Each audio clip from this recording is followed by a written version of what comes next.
اپنے دوست کو اتنے ہی راز بتاؤ کہ کل کو اگر وہ تم سے دشمنی پر آمادہ ہو تو تمہیں کوئی نقصان نہ پہنچا سکے۔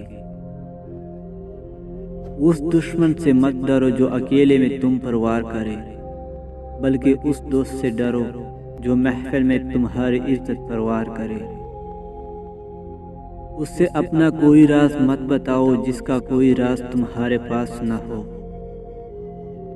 جب بھی کسی کے ساتھ نیکی کرو تو اسے بھول جایا کرو، جیسے گناہ کرتے وقت اپنے رب کو بھول جاتے ہو۔ دنیا کے لیے یہی عیب کافی ہے کہ اس میں وفا نہیں۔ لوگوں سے تکلیف کو دور کر کے خود اٹھا لینا حقیقی سخاوت ہے۔ صدقہ فقیر کے سامنے عاجزی سے باادب پیش کرو، کیونکہ خوشدلی سے صدقہ دینے قبولیت کی علامت ہے۔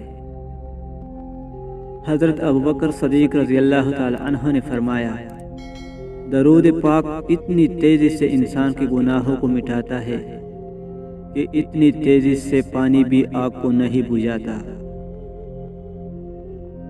غرور اور غفلت کا نشہ شراب سے بھی زیادہ ہوتا ہے۔ جو اس نشے میں مبتلا ہو جاتا ہے وہ جلدی ہوش میں نہیں آتا۔ عورتوں کی عقلیں ان کے جمال میں ہے اور مردوں کا جمال ان کے عقلوں میں ہے۔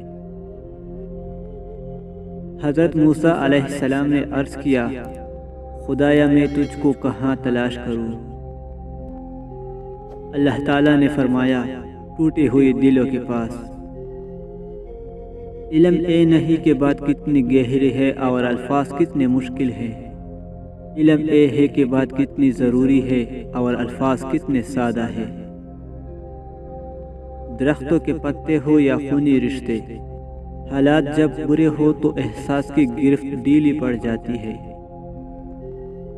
تین باتیں آپ کی قدر حد سے زیادہ بڑھاتی ہے اور ہر ایک آپ سے بات کرنا چاہے گا۔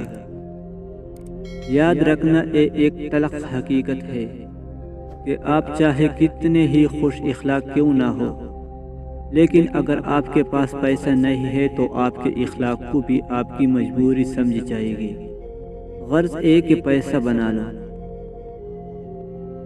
ایسے محفل میں گھسنے کی کوشش نہ کرو جس میں آپ کا کوئی جوڑ نہ ہو۔ کسی کے لیے کھلی کتاب نہ بنے، کچھ راز اور اپنا معیار چھپا کر رکھیں تاکہ لوگ آپ کو جاننے کی کوشش کریں۔